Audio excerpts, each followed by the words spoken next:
Et puis j'ai cru que tu préférais faire le boudin, alors je t'ai laissé le boudin. Bon, il ne me reste plus qu'à vous annoncer la suite. C'est l'histoire d'un château un peu mystérieux caché entre le Jura et le canton de Berne, le château de Raymond-Pierre, construit au XVIe siècle. Il n'est plus habité depuis longtemps, ses portes sont fermées au public, mais Daniel Bachmann a pu le visiter pour nous. J'ai un petit creux. Oh, j'ai faim. T'as pas envie d'une saucisse d'ajoie là? Oui, on en a derrière. On en a? On a filé tout à l'heure. Ça va être bon.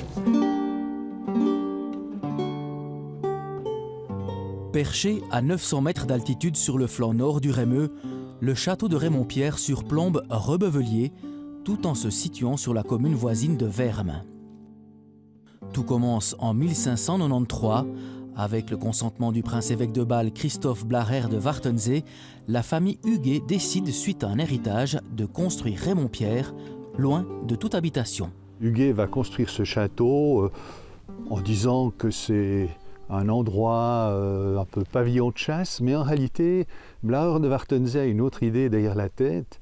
Il sait qu'il aura besoin de charbon pour ses fonderies de fer, donc tous ces arbres qui sont là, évidemment, sont bienvenus. Après la famille Huguet, le château passe en main de la famille soleroise de Staël jusqu'en 1808. Et bien plus tard, soit en 1944, le château est racheté par la firme d'armement Burlet qui restaure la bâtisse alors décrépie. Dans les successions, c'est une des filles, la famille Burlet, qui a hérité le château. Elle est venue habiter ici avec son mari qui était pianiste, c'était Madame Ananda, et ils ont vécu très peu de temps ici et le pianiste est décédé.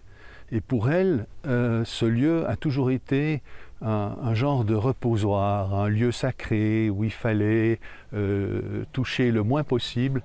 Un lieu sacré que Florian Wenger connaît très bien, lui qui exploite le domaine agricole de Raymond-Pierre. Il est né au château et a vécu 11 ans avec ses parents, son frère et sa sœur, des conditions de vie plutôt difficiles. Il y avait déjà un petit fourneau électrique, il y avait un boiler à bois, donc là on avait du feu quasiment toute l'année. Pas des réserves d'eau énormes. Disons, ça permettait aux premiers qui allaient se baigner de se faire un demi-bain agréable. Et puis les suivants, ils faisaient ce qu'ils pouvaient. Cuisine et salon au rez-de-chaussée, chambre à coucher au premier étage, Florian Wenger s'en souvient très bien. Ça, c'était les locaux qu'on avait à disposition.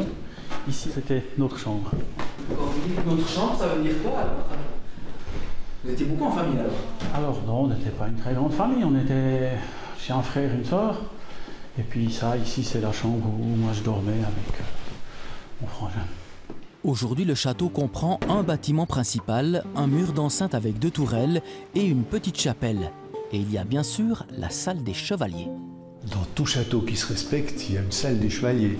Mais il faut comprendre que cette partie du premier étage, c'était la partie noble, la partie du seigneur. L'étage inférieur était l'étage de service, où se trouvaient les cuisiniers, tout le personnel, disons, qui servait à maintenir le château. Aujourd'hui, le château appartient à l'unique descendant de Madame Burlet.